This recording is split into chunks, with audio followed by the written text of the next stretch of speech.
That sounds great. Well, hi, everyone. Welcome to our Python for Data Science workshop. I'm Shara Bell. I'm the Senior Data Scientist at the DSI, and here with me are Dr. Jesse Spencer-Smith, our Chief Data Scientist, and Preston Abraham. Yes, Preston is here, and he's our intern for the summer, and they'll be presenting with me, and please feel free to reach out to them with questions as well. So our workshop today is going to cover specifically data science tasks in Python, similarly to what you've done in R already. And R had a universe of packages called the tidyverse for data analysis, particularly a package called dplyr. The similar package in Python is Pandas, and that's what we're going to be investigating today. So to get you started and directly into data analysis, we're going to be starting off directly using Pandas data frames for tabular data. And so that means we're not going to cover the Python basics. So not lists, not dictionaries, not for loops, not while loops. We're going straight into the conceptualization and understanding of analytics right at the analysis level. So put those things out of your mind a little bit, kind of keep them on the back burner. But we're going to jump right into Pandas data frames. So we're going to be using Google Colab today. And to get the most out of this workshop, open up Google Colab with me, which I'll show you. And then make sure to code along with me. If you get lost, we do have solutions notebooks, which I'll show you in just a moment, and you can follow along there. Lastly, please feel free to just put answers into the chat, unmute yourself, and give responses to questions. It's just me. I always say that, it's just me. We're here to learn together and experience data science together. Please don't be shy, and just feel free to respond to any of the questions. All right, let's see. Jesse, is there anything else that you wanted to add before we jump in? I think we're good. And if people do want to sort of go back and experience sort of the more general Python, you can certainly visit our workshop. We have a recording on our Python intensive, which was like four longer sessions. So that would be a great thing to go back and watch. But know that when you're doing data science in Python, this is pretty much what you're doing, exactly what we're going to be doing right here. Glad you all are here. Me too. All right, well, I am going to send over a link to the repo. All right, so I'm just going to drop that right into the chat. All right, there you go, and you should have that there. But before we jump all the way in, how many people, just a quick thumbs up, how many people were at the R workshop last week? All right, so we have, all right, that's looking good. All right, great. So I think we should know the answers to these questions. Quick speed round. Let me open up my chat so I can see. And again, don't be shy. So let's see. Wow, where is my chat? There it is. Okay. Question. Okay.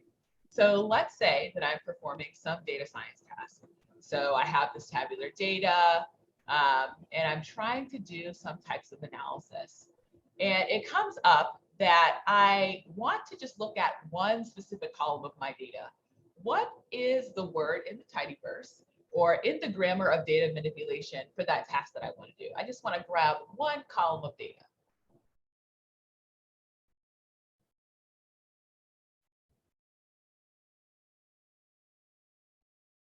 Good. All right. We got some people who learned last week. Nice job. Okay, so that's looking good. So we select that column. Okay. All right, great. And then let's see, what's another task? Well, what's the word for when I want to get a subset of the rows based on some criteria? So for example, let's say that I'm analyzing, I don't know, car prices over time.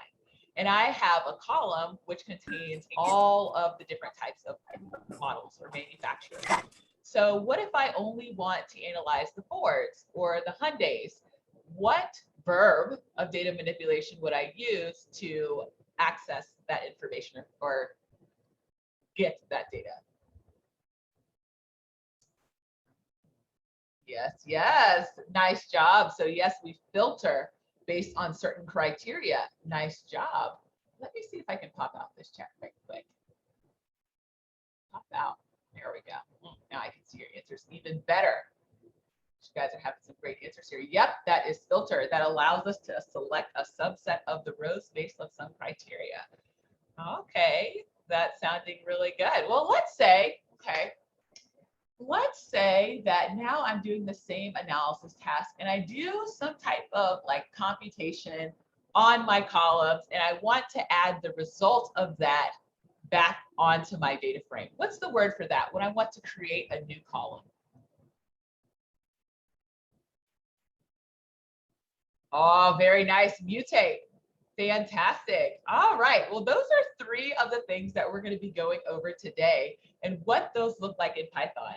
So something that you'll see that's very interesting is in Python, it tends to be from a coding basis. And so whereas you might not actually use the words associated with the grammar of data manipulation, you will actually be performing those tasks in a code-based form, of course.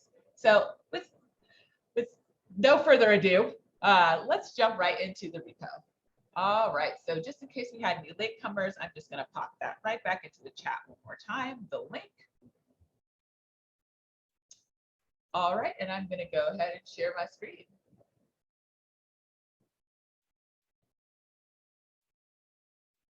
All right, so can you all see the repo that we have? So it is here. All right, great.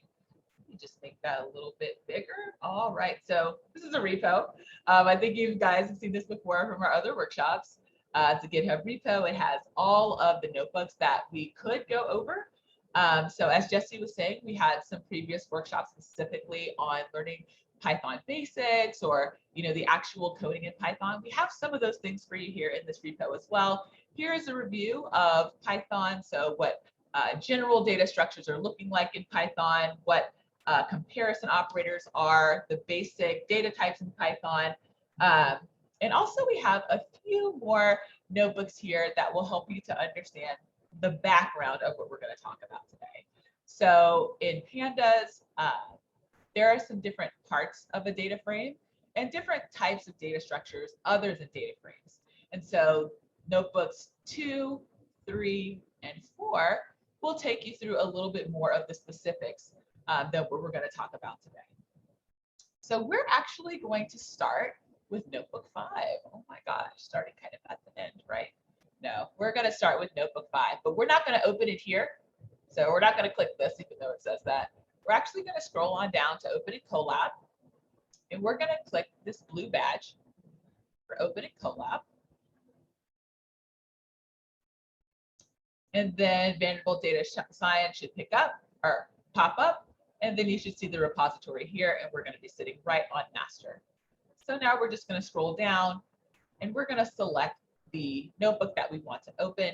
And again, it's this 5 select filter mutate. There seem to be some verbs that people just said. So that's what we're going to be focusing on today. Again, if you happen to get lost, or maybe I type super fast, 1, slow me down, but 2, please feel free to open up this solutions notebook, which will have all of the answers there for you. Okay, so let's go ahead and click on this.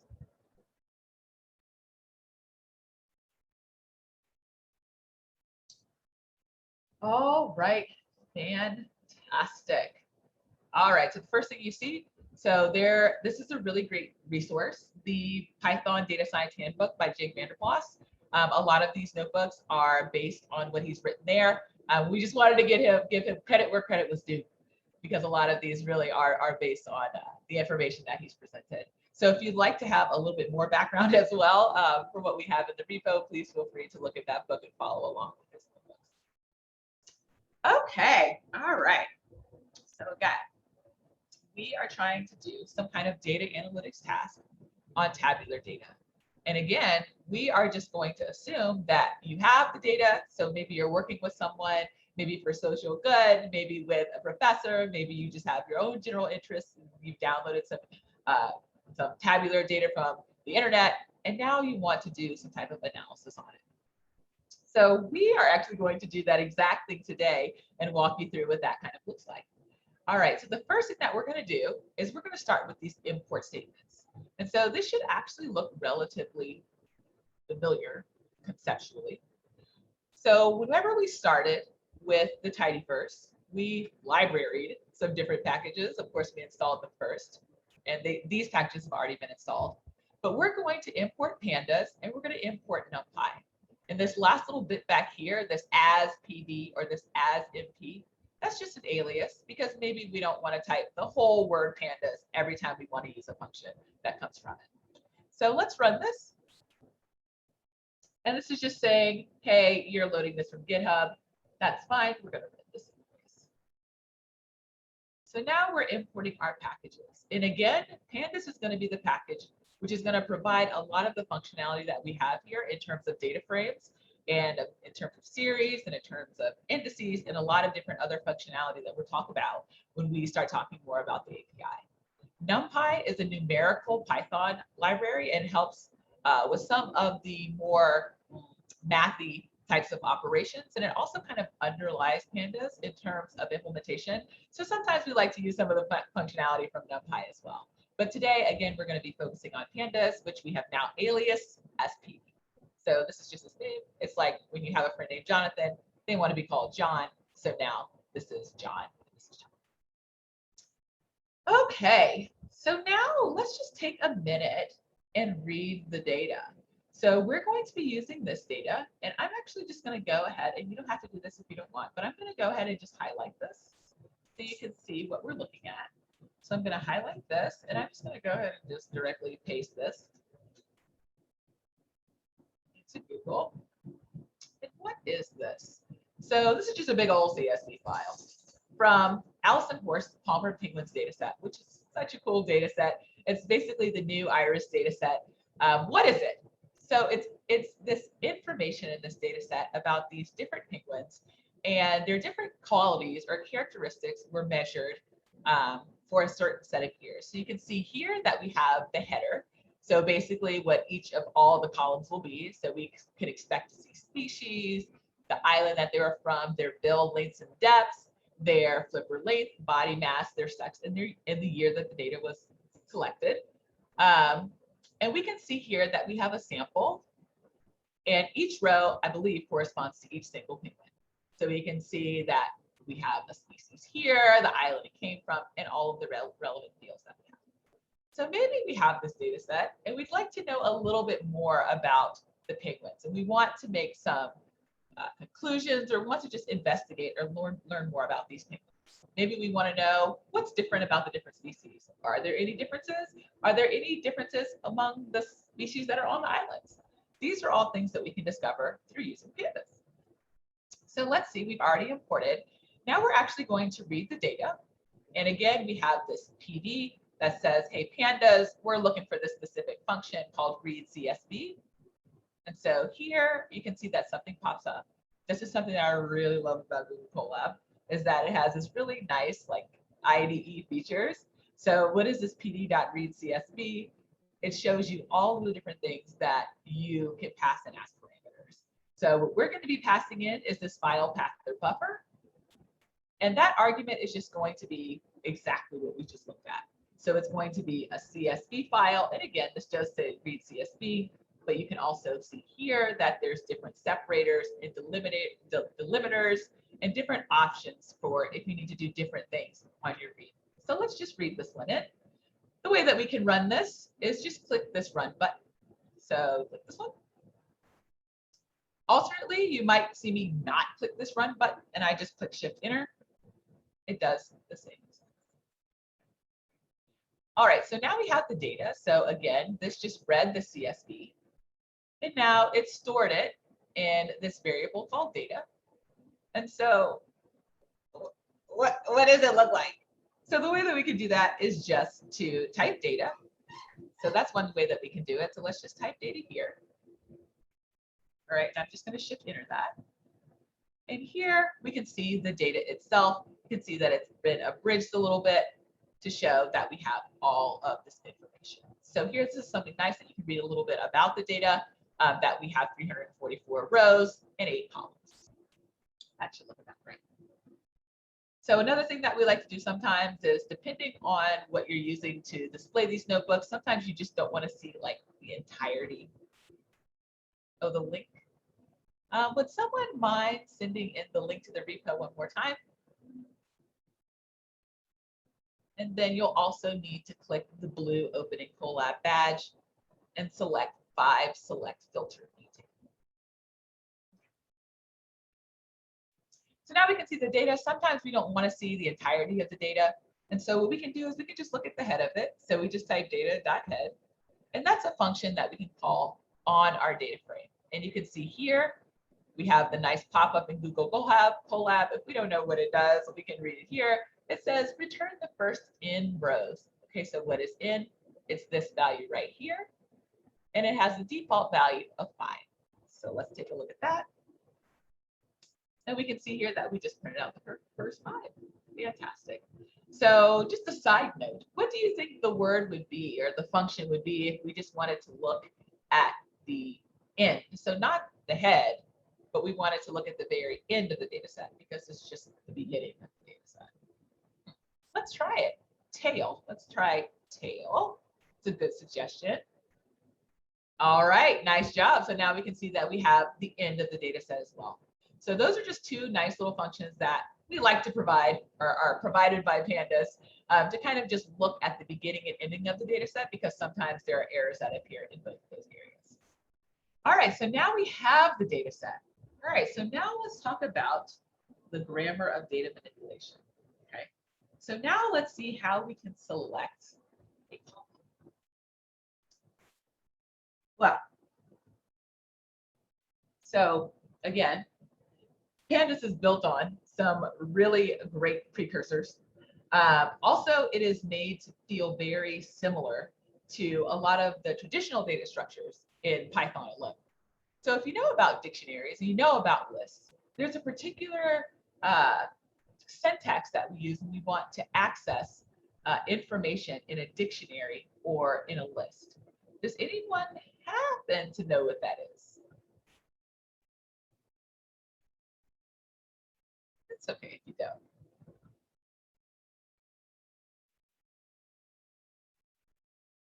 Yeah, it's kind of a hard question. Oh, yeah. Oh, yes. That's very interesting that you said loop. And I'm glad you brought that up. Well, and I'll come back to that in just 1 second. So the way that we can do this and the way that I think about this is, I'm trying to target something in particular. So I want to put something in my crosshairs. So what do crosshairs kind of look like? Well, they kind of look like that, right? That kind of looks like some crosshairs, maybe. So I want to aim my crosshairs at this data variable. And the information that I want to put in the crosshairs is that I want a specific column here. So I might just try to put in the name of that column. So species, for example. So let's see how that goes. Now I just shift enter. You can see here that it does in fact extract the 1 column that we were looking for. So you can see that we did not use the specific word select, but by using our brackets and by specifying the column that we wanted, we're able to select a column from the data set. So does anyone have any thoughts then about how I might go about selecting the build depth millimeter column? I have a question. How does this handle rows versus columns? Like, just to get the build depth millimeters, I maybe would put 4 or the name of the column. But how does it know it's not a row I'm asking for? That is a wonderful question. And that is really underlying the kind of approach of what the data frame is. And actually in this notebook, it kind of discusses the differences between addressing rows and columns. So when you're using a data frame, if you use this kind of syntax, it expects that you are looking for a column. So if you were to try to put a row in here, it would be like, I don't know what that is, because it's specifically looking for the keys that are in the columns. Now, if you wanted to look for the rows, we will also address how one can do that, because that's a very good question and very important. Thank you for bringing that up. That's great. Okay, thanks. Well, to answer your question, I would put data brackets. I would try 4, or no, Python counts differently, so maybe 3, because it's different than R with zeros, right? That's very interesting. Let's give that a try. So 0, what did I say? Build depth millimeter, 0, 1, which one did I say? Depth? 3. Yeah, okay, 3. So let's try 3. Interesting. So this is kind of nailing what you were asking me about before. So it's saying, I don't know what this key is that you're talking about. You're looking in my dictionary of column names, but I don't have anything that's called 3. But I do have something that is called build depth millimeter. So let's see. So we can just specifically say that build depth millimeter. And we can access it like this. So Miguel, you have such a cool point. What if you actually wanted to get this by its position? What if you wanted to select a column by its position rather than its name? There are functions that can do that, and we will discuss that. Okay, so let's see. This is actually the simplest way in which one could access a specific column, but there are lots of other ways as well. So for example, because this is Python and because it is Pandas and because it does have this dictionary style feel to it, we can also use this attribute style access. So for example, instead of using our crosshairs, we can just address it as if it was an attribute. So data dot build depth millimeter.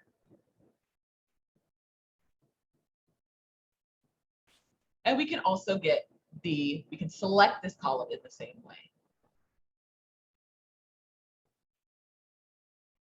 We can also see that these are the same thing by just doing data dot, for example, species. So now we're going to get that species column again, and we can see if it is the same as data at species. And we can see that that's true. So these are 2 equivalent ways to be able to access the species. So the thing here is that it tends to be that it might be, it's better practice to actually use this kind of indexing whenever you want to select information. And that's because this kind of access has its own limitations. For example, this build depth millimeters, if that was not underscores and it was spaces instead, this would return an error. And also this makes pretty clear the kind of access that you're trying to do. All right, does anyone have any other questions on that? So, sorry, what is true there? The column is the column? Yes, so that these 2 ways of indexing the column or selecting the column are equivalent. Oh, got it. Okay, thanks. No problem. How do you access multiple columns? That's a good question. So let's see. Let's take a look. So what I'm going to do right now, actually, let's see if that's in here.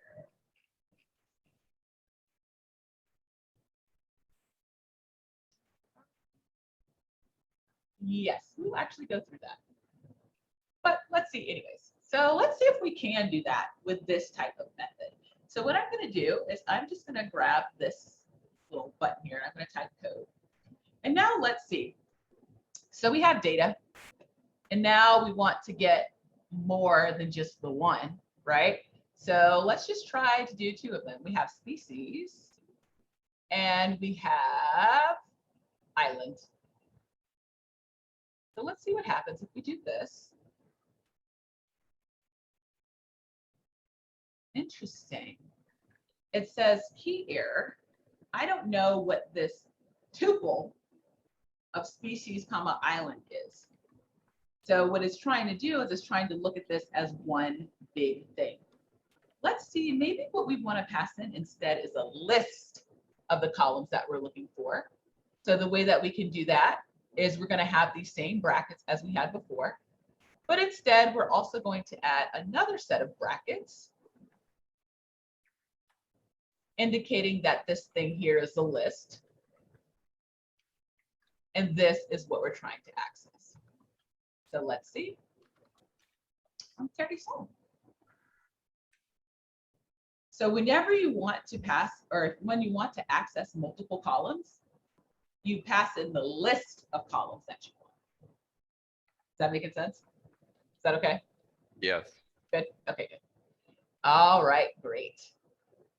All right, let's see. So we kind of talked about this before, about our issues that we have sometimes with accessing attribute style access. But let's see. So something that, let's see, someone brought up, they talk about for loops. They talk about for loops. And for loops are very interesting and they're very helpful. It's just that when you're in Pandas and when you're in these packages that by default implement vectorized operation, it's better to use the vectorized form of that operation. So let's see. So let's talk about mutation in that respect. So let's see that we wanted to mutate a column and we wanted to get the length to depth ratio of all the penguins. So for each penguin, we wanted to make a new column called bill LD ratio, which is just going to be the ratio of a penguin's bill length to their bill depth. So let's see. So again, we said that whenever we want to target a column, we might want to use our crosshairs. So let's see if that works here. So we can do data, and we said that we wanted our new column name to be bill LD ratio.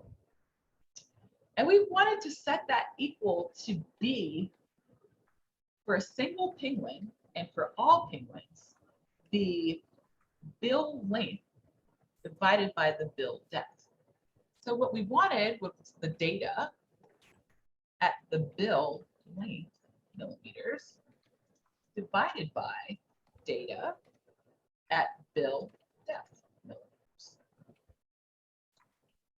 And here, if we want to see the results of that operation, sometimes we just type the name of the variable at the end, and we can see the actual data. So let's see what happens when we run that. In Taste. So now this operation here is one, a mutate, because we've actually added this column onto our data set. So now we have this thing called bill LD ratio.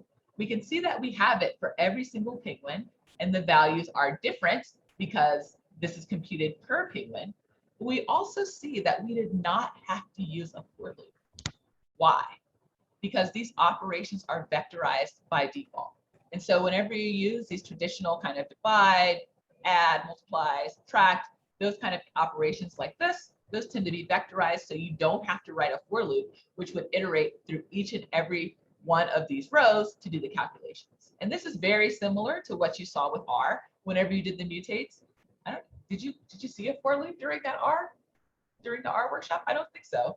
And it's because we were doing these vectorized operations, which are often faster than actually iterating through each of the individual rows. Okay, let's see. So here we mutated a column. So that's awesome. So now we've done two of these tidyverse operations. We've learned how to select, and we just use our bracket. Oh, probably not select. We just use our bracket to indicate which column that we want. We've learned how to mutate, which looks terribly similar. We use our brackets to indicate our new column that we want to add, and we just set something to be equal to it. So this is our mutation, and that was our select. And so our syntax looks really similar for both, except for now we don't have the word select here, and we don't have the word mutate. All right. So one last thing, just in case you're kind of used to these types of data structures, some packages aren't really all that friendly with Pandas data structures. And so, as I said before, Pandas is built on a bunch of underlying data structures, one of which is the Numpy array, which is readily accessible and interpretable by many, many, many packages. So if ever you're in a situation where you need to get your data as a Numpy array, that is very straightforward. You can access the values of your data frame by writing that. So you have your data that you're trying to get, where you're looking at, and you just type that values, which is now going to be a property of your data frame. And it allows you to get this as a Numpy array. So sometimes this works really, really great with Matplotlib and scikit-learn and some of your deep learning frameworks as well. Sometimes Pandas, not so much. So if you ever need it like this is a great way to access. All right, moving right along. So we're actually going to dive a little bit deeper into indexing. And so indexing is kind of the Python term for, or the Pandas term and Python term for kind of both selecting and filtering. Instead of thinking about them as individual columns, they're kind of thought about with relation to where they are and what they are. And so you're just trying to look for indices of specific things. So earlier someone asked specifically, how could we get the position, or how could we select a column based on the position of the column rather than its actual name?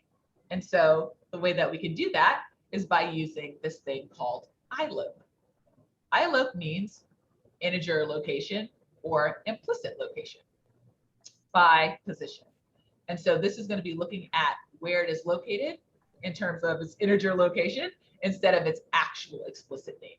So let's see what that looks like. Again, we're just going to pop the word data here so we can take a look at it while we're working and see how this iloc situation works. All right, so this is our data. Let's say that we wanted to get the 0th row in the 0th column. So we wanted essentially row 0 or index 0 and species. So if we didn't actually know the name and we only knew the position, we could do that. And the way that we can do that is by, again, referencing the data frame and then using iloc, as we talked about, which is a property which is going to grab some parts of the data. And then we again use our crosshairs, but instead what we put into our crosshairs is the position that we want. We put in the row that we want, index, and we put in the column index that we want. Okay, so as Miguel said before, unlike R, Python is 0 indexed, and you can see that with this 0 starting here. So this is not 1 that you would pass in if you wanted this, you would pass in 0. And then the index of this one is also 0. So let's see what that looks like. We're going to put row 0, column 0 directly in our crosshairs. And let's see how that goes. Yeah. And so we're not storing this. So this will specifically spit out our information. So you can see here that iloc, it looked at 0, 0, and it correctly returned a deli. So let's see, maybe, you know, there's a lot of a deli right here. It could have been any of those. Maybe let's specifically look at this bill length millimeters to see if we can get this 39.1. So what should I type in here to get this 39.1 instead of this a deli? Anyone have any thoughts on that? So it seems like we're still on row 0. What column number should I put in? Row 0, column 1, column 3. Let's see what happens if I put 2. All right, so we're deciding 2 or 3. Let's try them both. So 0, 1, 2. So let's see what happens if we put in a 2. All right, we get this 39.1, and I think that's what we were looking for. So always remember that this does, when you start counting, you start with the 0. So this is going to be 0, 1, 2. If we were trying to get bill depth millimeters, then we would put in that 3. And we can see that now we have this. All righty, so that is how we can actually access any single row and column location, any single cell of input. Let's see, we can also look at this again. Maybe let's try 339 and let's try to get this bill length millimeters. So let's do data.iloc again. Let's look at this row 339. Now let's look at column 0, 1, 2. And we can see here that we correctly get 55.8. So now let's go even back again to the question that we have. What if we wanted to get, okay, we're actually going to go back to two questions. What if we wanted to get the whole column? So we wanted to select the whole column by position. So we can also still use this data.iloop. So let's see, data.iloop. What rows? Seems like we want all the rows, right? Because we want the entire column. Column means all the rows. What can we put there? We're gonna have to put something there, right? The way we tell Pandas that we want all of the rows or all of the entries on that specific index, so here all the rows, is just to use the colon. That just says, hey, for this particular index, I want all of the rows. And then we can tell it exactly what column we're looking for.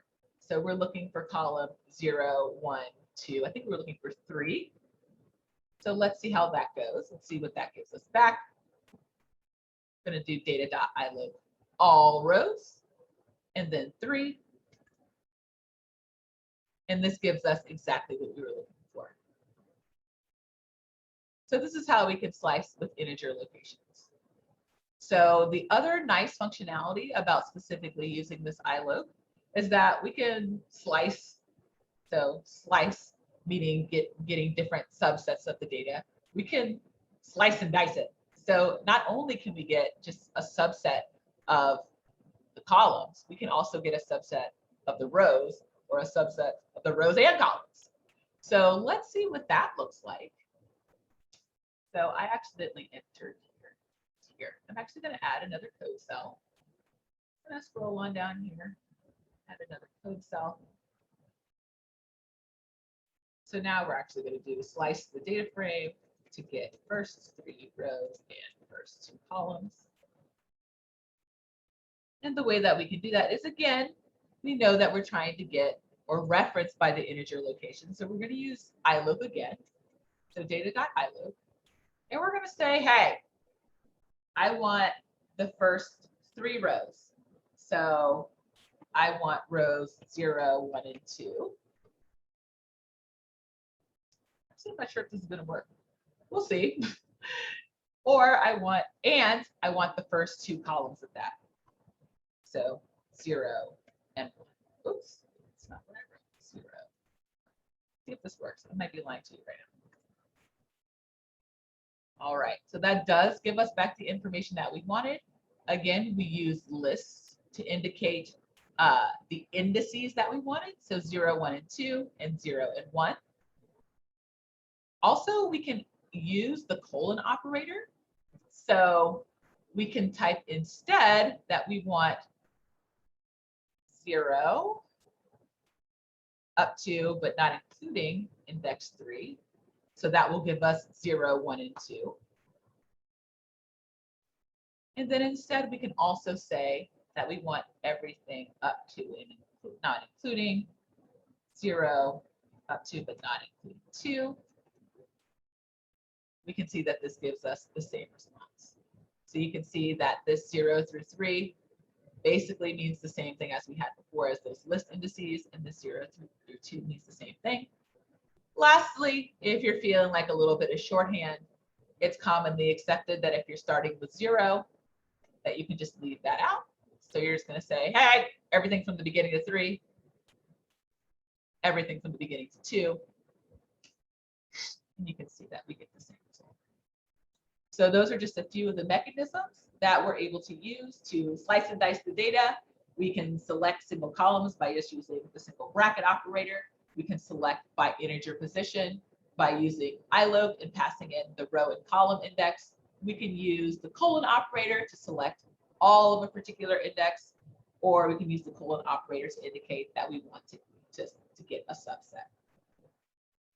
Are there any questions there? What questions do you have?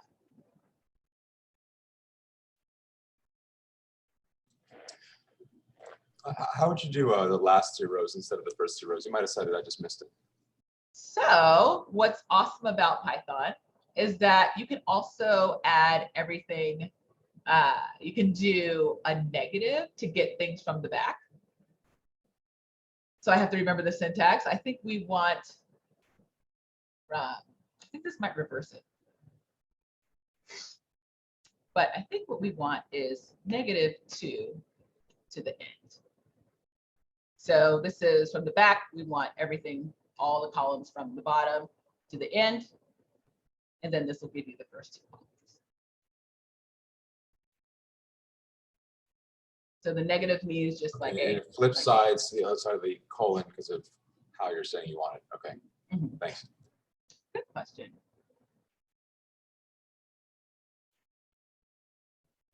What other questions do you have?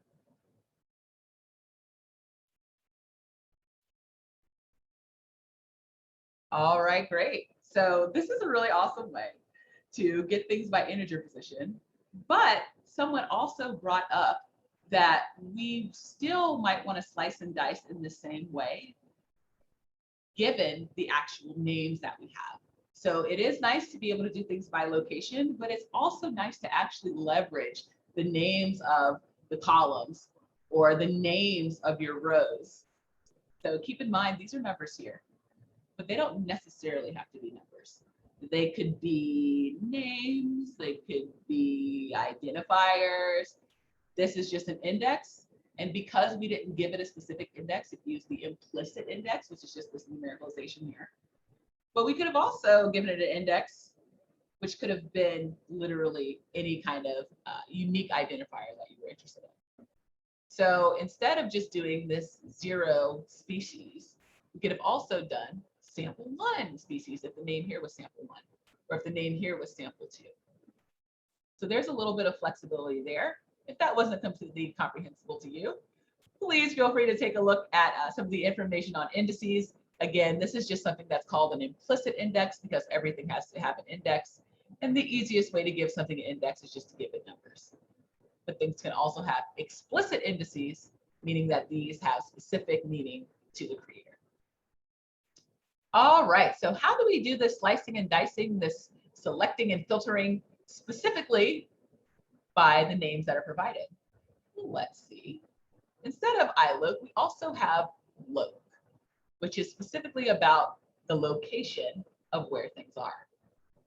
So I just basically clicked on that little thing to open this up. And we use here the explicit index. So again, our explicit index is our implicit index. And we can use the column names. So let's see what that looks like.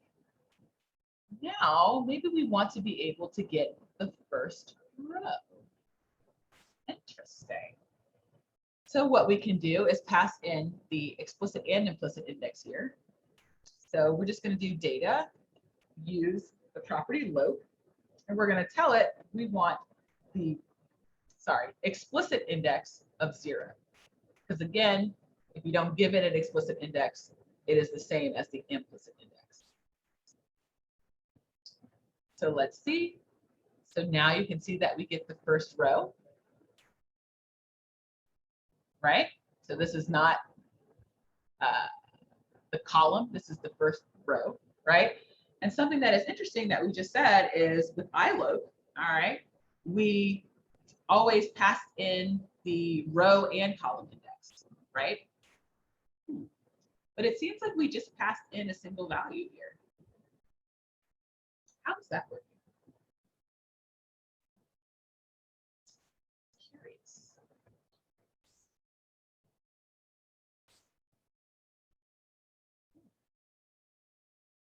Okay, well, I'll tell you. So you remember here, we said that some things are just kind of assumed, right? So this here, when you have this, when you leave this blank, we just assume that that's meaning 0. We assume that this over here, if you leave this blank after this colon, it means to the end. The same thing is done here. Whenever you leave this part at the end blank, so it assumes that you want all of it. So let's see how that looks. So you can see that we use this colon here in this second location, meaning we wanted all of the columns. Okay, so now let's see what that looks like if we're trying to use loc to access just a column. So we're trying to do a select. So this is really similar to what we had before, right?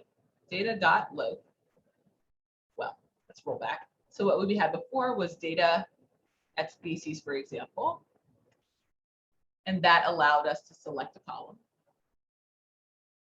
So we might say to ourselves, well, obviously, we're just going to add loc there because it's going to be the same thing. Let's give that a try. Whoa! What does that mean? Why did that not work? Well, let's ponder.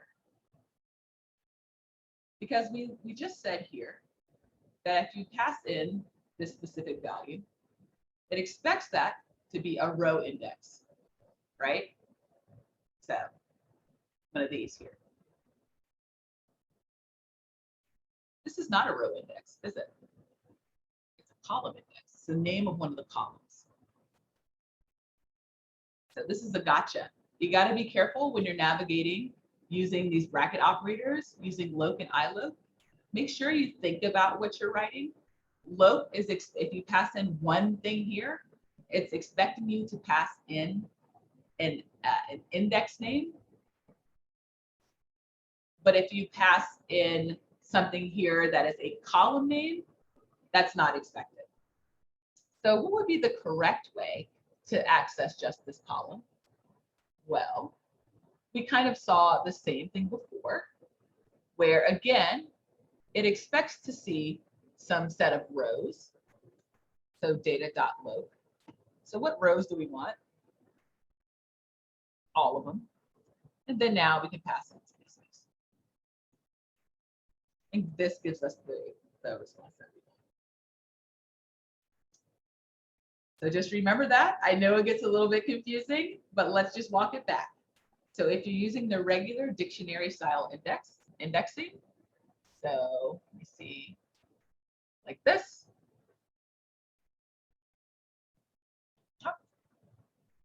This is dictionary style indices or indexing. It expects to see a column name here. This is looking at the explicit names of the indices. And so it's expecting to see a row index and a column index. So this is kind of like a shorthand in a way for this. So just keep those things in mind. It's seeming a little bit challenging right now, but as you get used to using pandas, it'll become a little bit more straightforward. Some things just really come with practice. This for sure came with practice for me. So let's see an example of slicing, because the nice thing about using this loc and iloc is that you're able to slice up the data set and get subsets that you're interested in. So let's see what that looks like. So we're going to use data.loc because we're going to use the explicit indices. We're going to get all the explicit indices up to 10, but we can also explicitly slice on the named indices, which I think is so cool. So for example, we can get everything up to year. That's weird looking at it, but it's pretty awesome. So let's see what that looks like. And you can see here, we got explicit indices 0 through 10. And we got everything up to year. So maybe we only actually wanted up to flip length millimeter. Let's try that.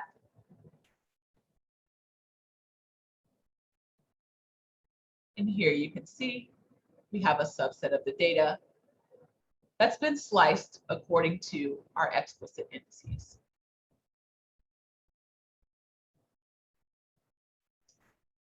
All right, so as we said before, okay, a lot of this just comes with practice, just flat out, it comes with practice. So we are actually going to try and practice these things together. We're going to have maybe 15 minutes in a breakout room where you're going to try to use this data frame on your own and answer the following questions. So first, just practice doing selecting columns, where you're going to select build depth millimeter, and you're going to do it using the regular dictionary indexing that we talked about, using iloc and loc, and see what that's like. Then you're going to try to select only the so index 1 and 5 rows. So you're going to end up with 2 rows, and each of them should have all of the columns. Then try and select only the species and island columns and make sure you have all the rows. And then, challenging, you're going to try to select only rows 2, 4, and 6 and the years only. Okay. If you have time, try to do the bonus. Just get as far into this as you can and feel free to come back into the main room when you're finished. But I'm thinking this should take about 15 minutes to give this a try. So let's see. I'll be ready with the rooms in just a moment. Okay, that sounds great. And please feel free to ask us any questions or ask us into the rooms. If you're having any challenges or are just a little bit confused, I'll be happy to explain a little bit further.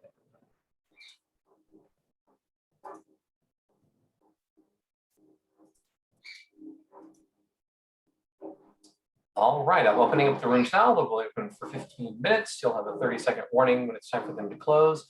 You're welcome to come back to the main area at any point. See you all on the flip side.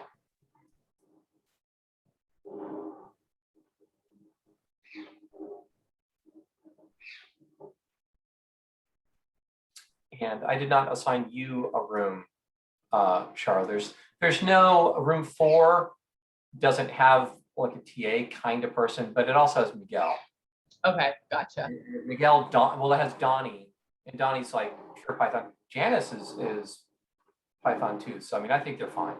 Okay, that sounds good. And I might just cycle through in a few minutes and see how things are That going. sounds good. And I'll be back in just a moment too, but I'm not gonna. All right, thank you. Yay. Oh, wait, should I pause the recording? Back after your breakout rooms, let's see. So it seems like a lot of people were able to get through many and most of the questions. So let's just quickly, oh, I forgot to share my screen. Let's just quickly go over them. So number 1, selecting bill depth millimeters using iLoc, loc, and by regular dictionary indexing. Drop your answers in the chat. And I am just going to copy and I'm actually just going to directly copy and paste those. All right, so let's see. Answer to question 1. All right, it looks like we have data.loc. We said we wanted the entire column, so that means all rows. So we pass in the colon to indicate that, and we're going to pass in the name of the index because we're using loc. That looks really good. So I'm actually just going to go ahead and display this, which means we'll be able to see the result of that data frame, even though it's not printed last. I'm also going to do the same thing on this one. This is the regular dictionary style indexing. So we see that we can use the crosshairs or the brackets, and we're going to pass in the name of the column that we wanted. All right, so I'm going to go ahead and display that one too, so you'll be able to see it. And then lastly, we're going to use iLoc, meaning that we need to look at the positions.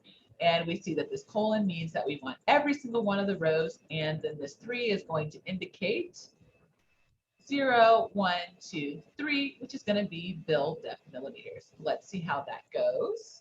I'm just going to shift enter that one. We can see here that every single time, so this printed 3 times because we did it 3 times, we can see that the answers are identical. We have, in fact, bill depth millimeters, and we have all of the rows. So very nice job. All right, number 2, we are trying to get rows 1 and 5. How can we do that with all the columns? Just drop that right on into the chat. Oh, looking good. It seems like people are very expansive here. All right, so we got the display. We said we're going to be looking at the data frame. iLoc, we said we wanted to first pass in a list of the rows that we want. So this bracket indicates that we have a list. We want rows 1 and 5, and those are the indices that we want. And we said implicitly that if we put nothing after that, these are, it's expected that you meant all of the columns. So that's looking really good. For loc, we do the same thing. And again, the 1 and 5 are just the same because we have an implicit index, meaning that it's not explicitly specified. So let's look. All right, that's looking really good. We can see we got exactly that. We got indices 1 and 5 and all the rows here. And the same thing with loc, indices 1 and 5 and all Very, very nice. All right, let's see. Number 3, we are looking for species and island. We want to select those 2 columns.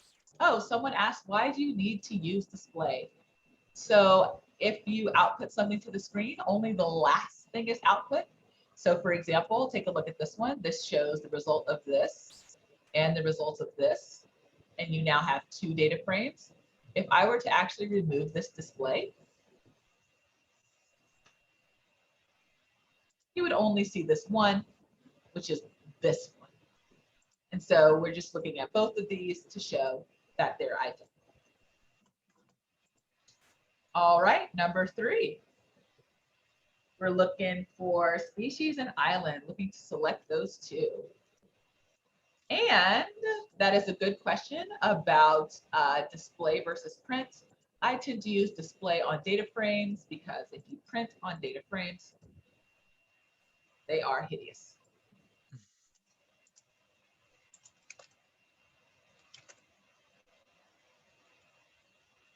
Okay, number 3, looking first. Oh, someone already put it in there. Very nice. All right, let's see. I'm going to copy and paste that one.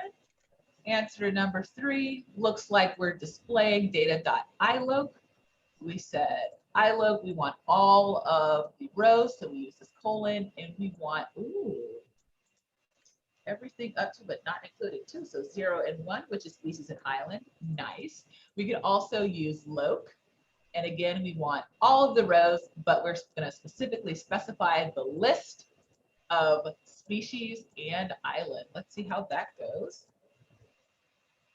Oh, it is looking like a masterpiece. It's looking like a masterpiece. Very good. I'm going to give y'all less time next time. All right, number 4. We're looking for rows 2, 4, and 6. And it looks like the year column. All right, let's see. I'm going to copy again.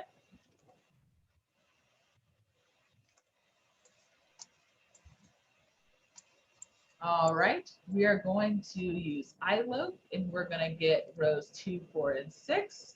And it looks we're going to use iloc to get column 7. Let me just scroll up right quick. I think this is it. So 0, 1, 2, 3, 4, 5, 6, 7.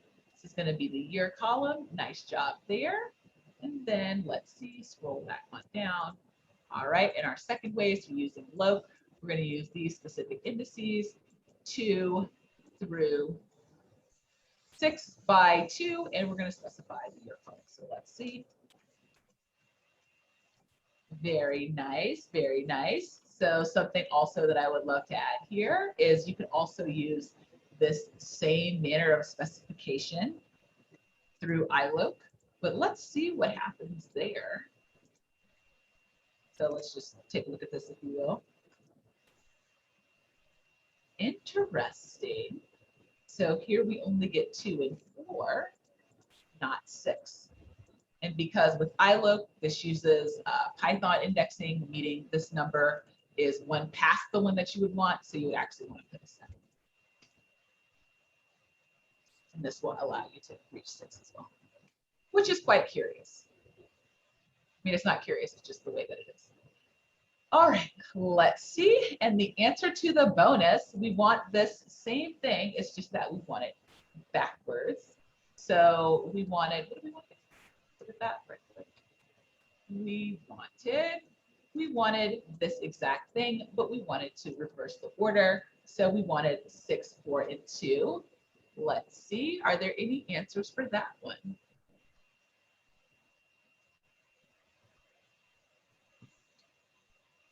Let's see. So I'm going to actually, oh, I see 2. So I'm just going to copy this bottom one. Oh yeah, that's one number 4. So let's see, we have data.iloc, meaning that we're going to use the integer positions. We're going to start counting from 6, and we're going to go to 0 by increments of -2. And then again, we want the year column. So let's see, same thing with loc. Let's see, let's take a look at this. All right, we can see here that we have 6, 4, and 2, and we have the year column, and we have the same thing here. Very nice job. Very, very nice job. All right, that's looking good. So now we're pretty confident. You guys did like really good with that. I'm really surprised that most of you got through the bonus, and which was something that we actually didn't go over. So especially using this negative increment or using the increment at all, I think that's really cool. So really nice job. And I really love to see the responses with both iLoc and loc.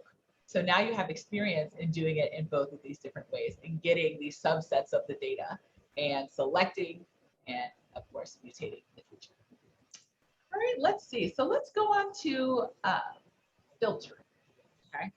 So now we have a good understanding about how we can select certain columns, subsets of columns, rows, subsets of rows. But what if we want to select these subsets of rows based on certain criteria? So this is the filtering operation. And in Python and in many programming languages, this would be called masking and fancy indexing. So if you ever hear that type of language, that's what you're really trying to get at. It's like going to be a combination of select and filter. So let's see what that looks like. Well, now maybe what we want is we have some feeling that we want to look at penguins who have bill depth greater than 17 millimeters. So maybe we just want to perform an analysis on that subset of the data. So let's look at how we could select that out or filter that. So what we could do is just directly kind of say that to the data set.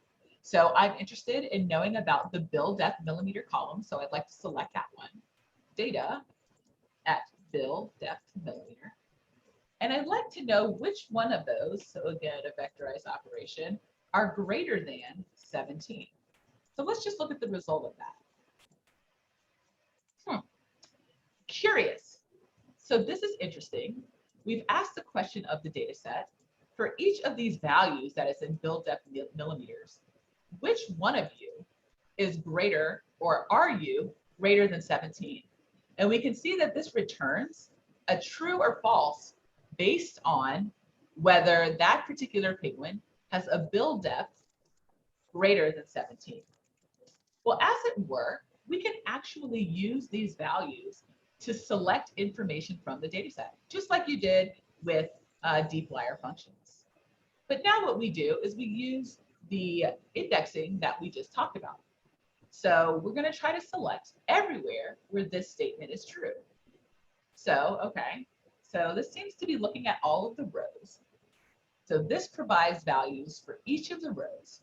Okay, so let's see, maybe if I did data.loc, that is actually the value of all the rows that I want. So before, recall that we had the colon, that means all the rows. Instead, what we have is the selector, which is going to select all the rows. So for everywhere that it's true, it's going to keep those, and where it's false, it's going to remove those.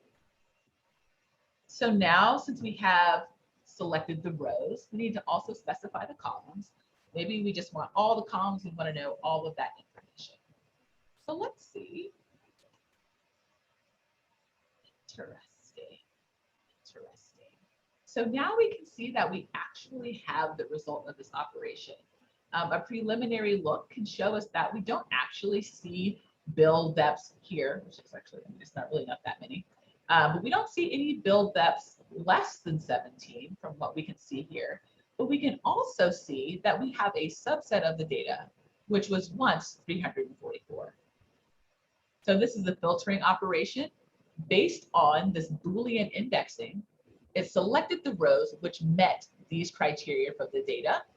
Then we use loc to say, okay, we want these specific ones where these specific rows where that criteria is true. And then we want all of the columns. So this is essentially how filtering goes with pandas. There are many ways to do it, but Boolean indexing tends to be a very strong one, used in conjunction with loc to select the specific columns that you're interested in. So let's see, maybe instead of having all the columns, maybe we just wanted a subset of the columns. So I'm actually going to copy this.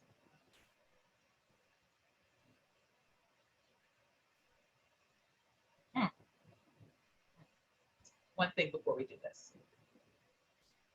So interesting. One, this data frame is 190 rows, right? 190 rows. Before we looked at this index, right?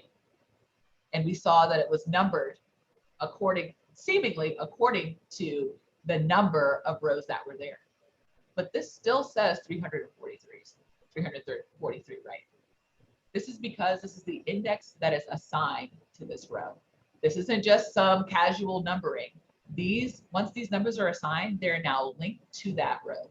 So for example, you saw that we filtered something out, right? You can see that we actually filtered out this fourth pigment, or the third, with index 3. It's no longer there, but you can see that there was no renumbering here.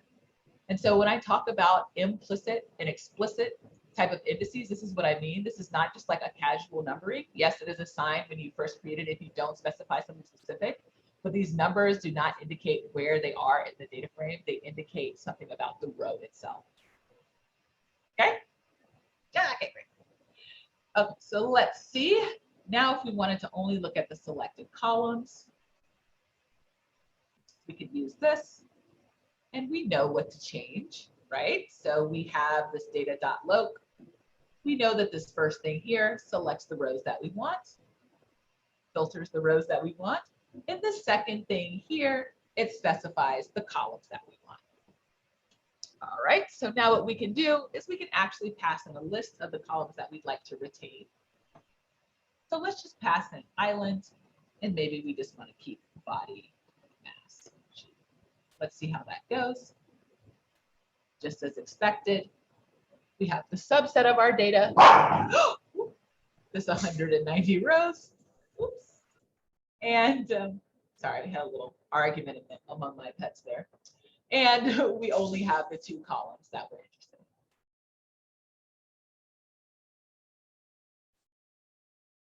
All right, let's see. We can also select things based on the indices. So for example, there are situations where you have indices that aren't unique and the indices represent something. So let's say that you have a long data set and you have information for different states and you've encoded the index to represent the state. Well, you can also filter out based on the index itself, and you can do that using the index parameter. And hold on just a moment. I have interloper trying to participate in this meeting. Okay. All right, so let's see what that looks like. So again, we're going to specifically use the index, and we're going to do data.loc as we had before. But now we're going to use the data index. We're going to do data.index. And let's say we don't want it to be equal to 0. We want all the other indices other than this one. We can write exactly that. So now we're just doing data.index is not equal to 0. You can see here that we have removed that specific index.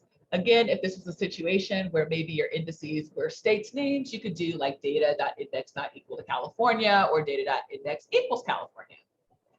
And you can see here that we also left off the rest of this, meaning that it's using all of the columns. And so that's kind of understood. All right, let's see. Ooh, if you make a column called index, does that break everything? That's very funny. I've actually never thought about that. We can give that a try. We can give that a try and see how that goes.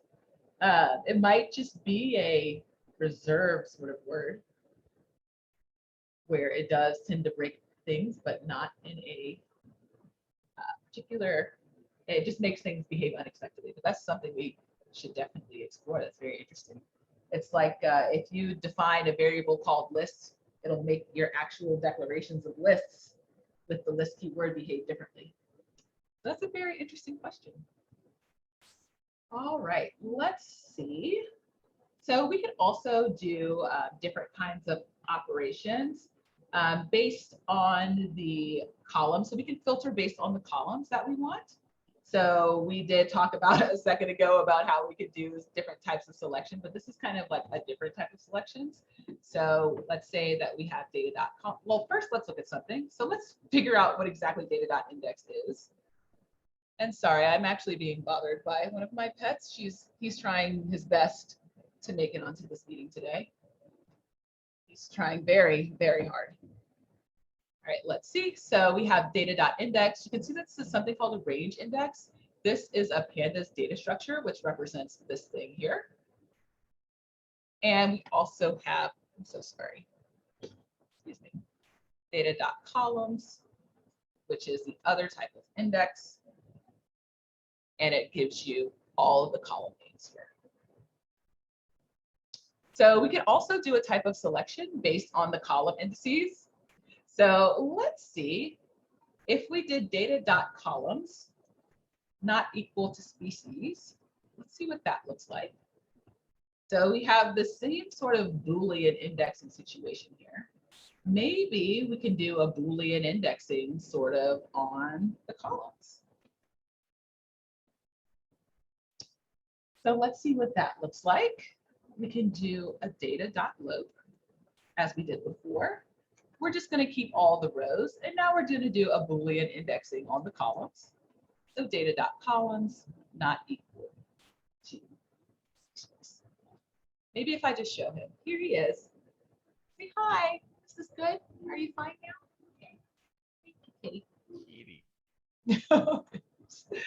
All right, so now let's see, and you can see here we have the same type of Boolean indexing on the columns where we no longer have species. So this is another way that we can do a filtering, but this is more like a filtering on the columns, which would be a selection, but it's all called indexing in Pandas. So the last thing is we can also use these type of selecting and filtering and indexing to set values, which can be really nice. So maybe you have something weird in your data frame that you want to change. Maybe you want to change all of a specific type of value to lowercase or something like that. You can use any of these functions to set values. So like we had data.iloc. Let's look at 0, 2, for example. It was 39.1. We could instead set that to be something else, so maybe 91. And then let's see the behavior of that. Let's look at data.iloc again at 0, 2. And we can see that this value has been updated. This is again something you can use in conjunction with these types of fancy and Boolean indexing. All right, it's time. It's that time again. It is time for the breakout room. We are going to try to do some filtering operations on our own. So you'll have these 4 questions this time. Make sure that you actually execute, knew it ran. Make sure you execute this cell first, because we're going to be working on this variable called work data, just so we can, long story, but work on this one. And what we're going to be trying to do is figuring out which penguins have a build depth greater than 20 millimeters, and then see how many have this. And you can read that if you want directly off of the data frame that's returned. We can see the types of species of the penguins that have build depth greater than 20. And there's some suggestions here about how you can do that. Then we can explore this betweenness. So maybe penguins which have build depth between 18 and 19 millimeters. Then we might want to look at the corresponding body masses. So that would be selecting out a particular column. And you can feel free to look at these hints. And lastly, we have another bonus, and I fully do not expect you to get here, so don't worry if you don't. But which penguins have body masses within 100 grams of the median body mass? Interesting. That sounds like a multi-step operation.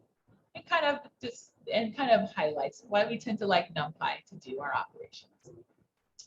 So we're going to take 10 minutes to do this. So just so we make sure that we get through the next section. But yeah, these 4 questions, and make sure that you try really hard to get to the first 3. I'm opening the rooms now.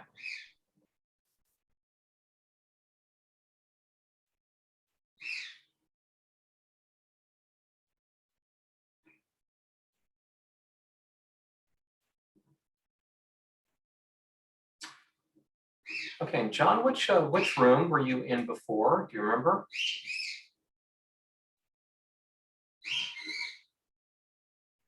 I'm gonna put you in room 1, okay?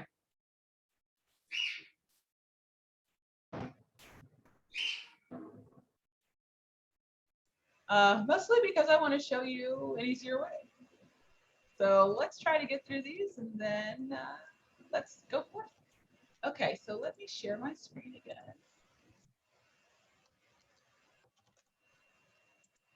All right, let's see. So I'm going to open the chat again here. All right, number 1, any answers? Any answers or any like beginning of answers? Ooh, that's a good one. So anything that you tried that didn't seem to work, any guesses? And we can maybe even address maybe the why, where the challenge was in it. Question 1. Question 1. We're trying to find the bill length millimeters greater than 20 millimeters. All right, well, let's just try it. So now we've executed this one. So now we said, actually, I'm going to comment this out right quick. So the first thing we're trying to understand is which penguins have bill depth greater than 20 millimeters. So we can do data at bill depth. Well, bill depth millimeters greater than 20. And actually, I'm going to just comment these guys. Actually, I probably should look at this.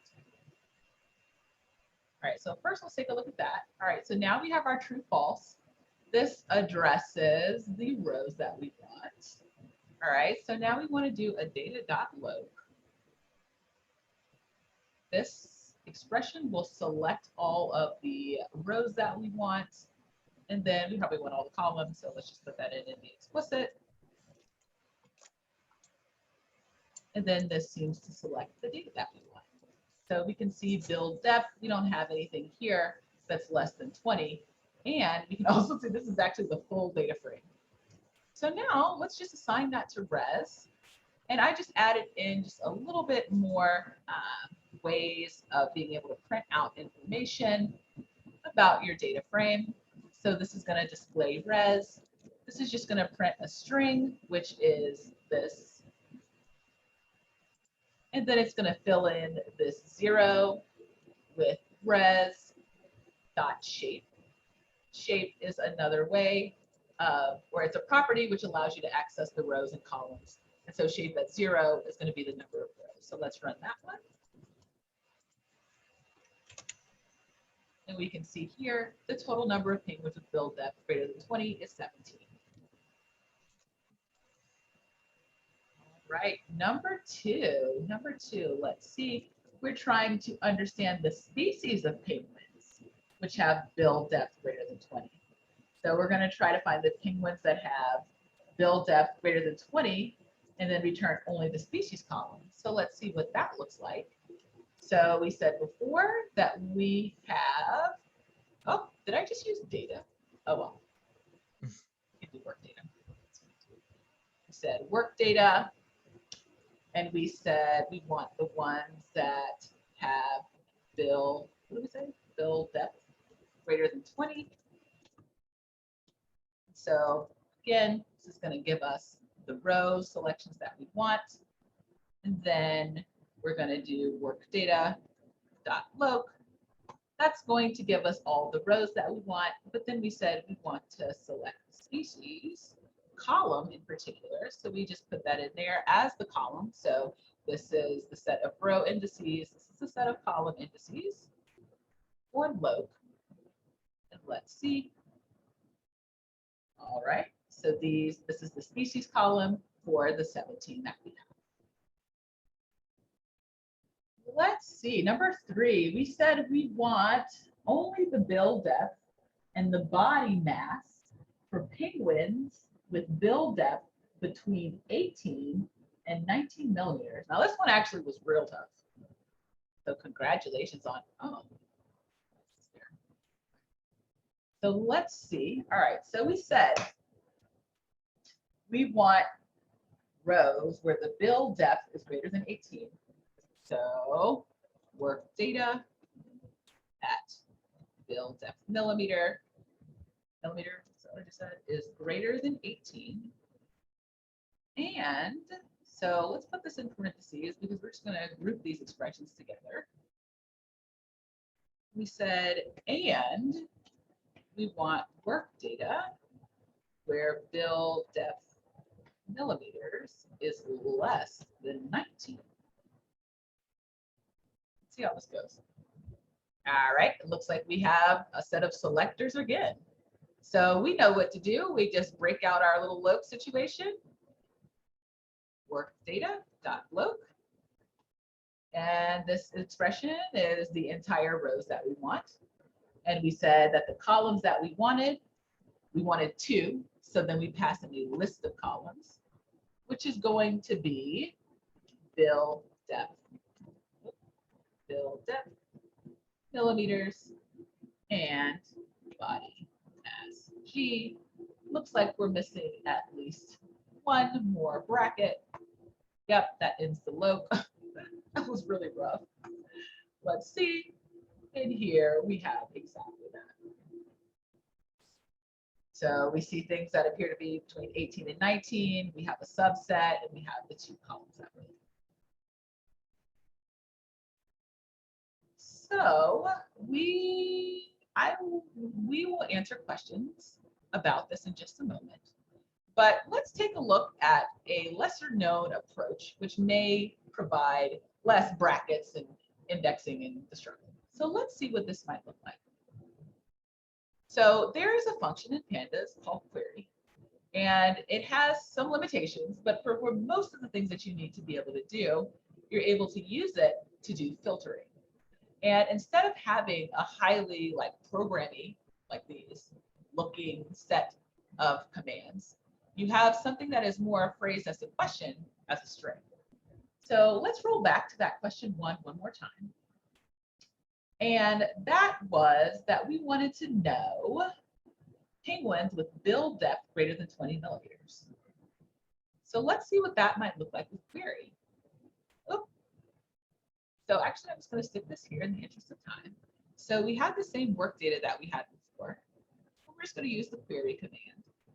And we're just going to ask it a question. So we're going to use a string to indicate that we're going to ask a question. And we want to know where the build depth millimeters is greater than 20.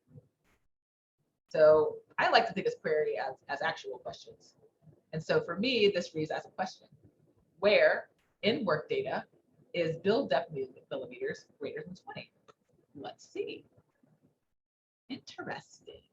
It appears to give us the same results. And before, what we had was work data.loc work data at build depth millimeters less than 20. That's what we had before. And then with query, we have something that looks like this. So let's look at what number 2 would have looked like. So again, we were trying to get the same information. So where build depth millimeters was greater than 20, and we just wanted the column body mass G. So how could we get that? Well, one way is to do the same thing. So work data.query. Again, we're asking our question. Build depth millimeter is greater than 20. And then when that returns something, it's going to return a data frame. So then from that data frame, we just want body mass G. Is that what we have before? Maybe.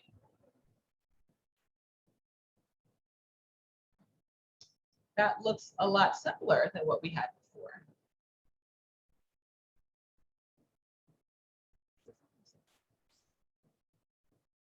Yes. Oh, species, that's the difference. But same kind of question. You can do species there.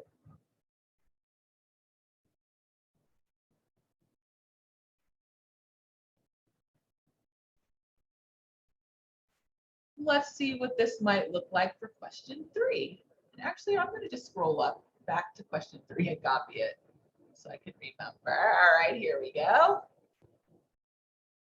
The answer to question 3.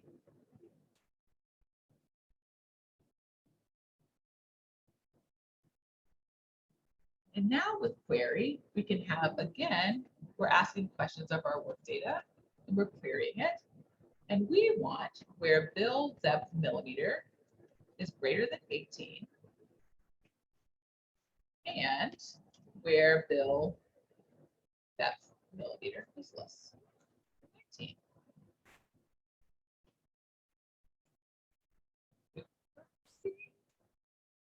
So here you can see we have the same result. And again, we can select a subset of those rows using the same thing. Let's see, bill depth millimeters and body.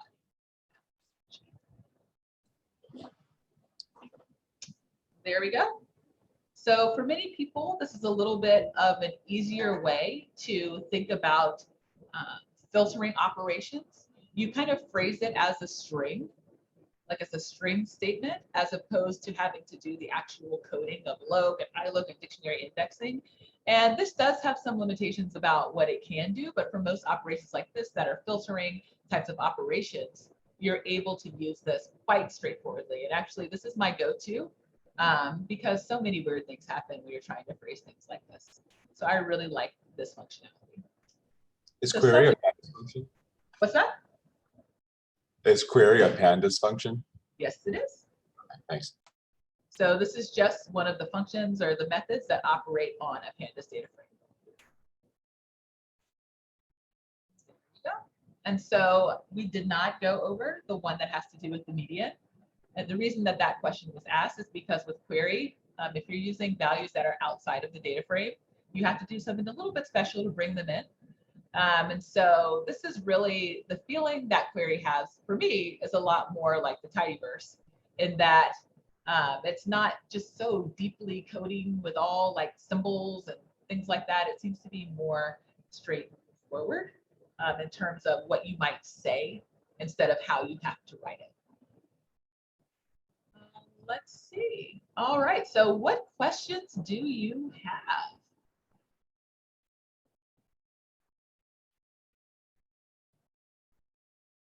Why did you use 2 brackets to select the last 2 columns in the last line of code you wrote? This one? This one? So do you recall that this is a list? So it's not just one thing, it's 2. And so this first thing here, like that bracket right there, means the things that are inside me are a list. And then this thing right here, the outside brackets, are the actual functionality of indexing. Okay, thanks. Yeah, no problem.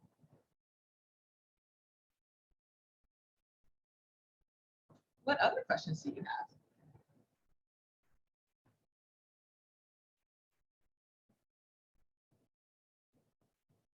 All right, fantastic. Well, actually, we went through a lot of the hard pieces today. Like this will actually get you through a lot of the functionality that you need to work with when you're doing analysis.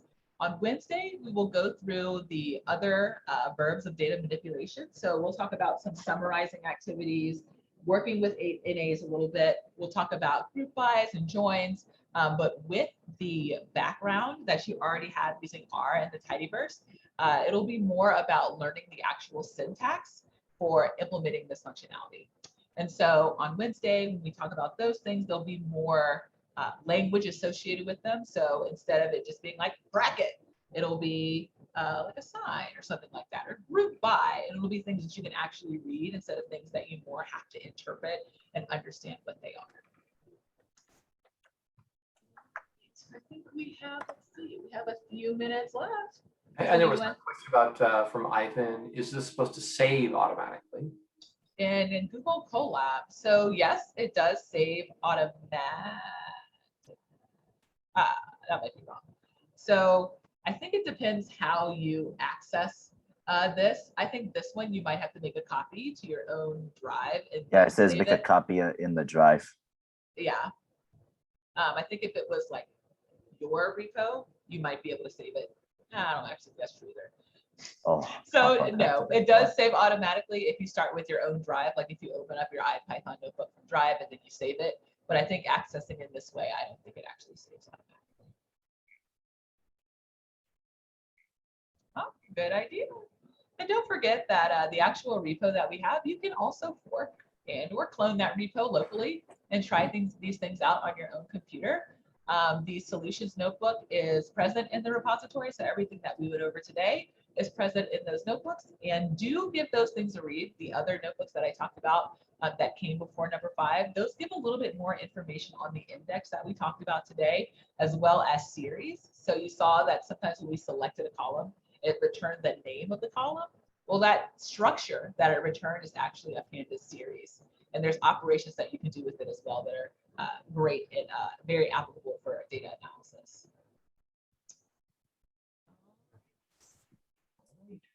We will see everyone on Wednesday then, same time, same bad time. Any questions to answer? Somebody can stay here to. Yes, I can stay back. Okay, great. What I'll do is I'm going to go ahead and make you host, Lori.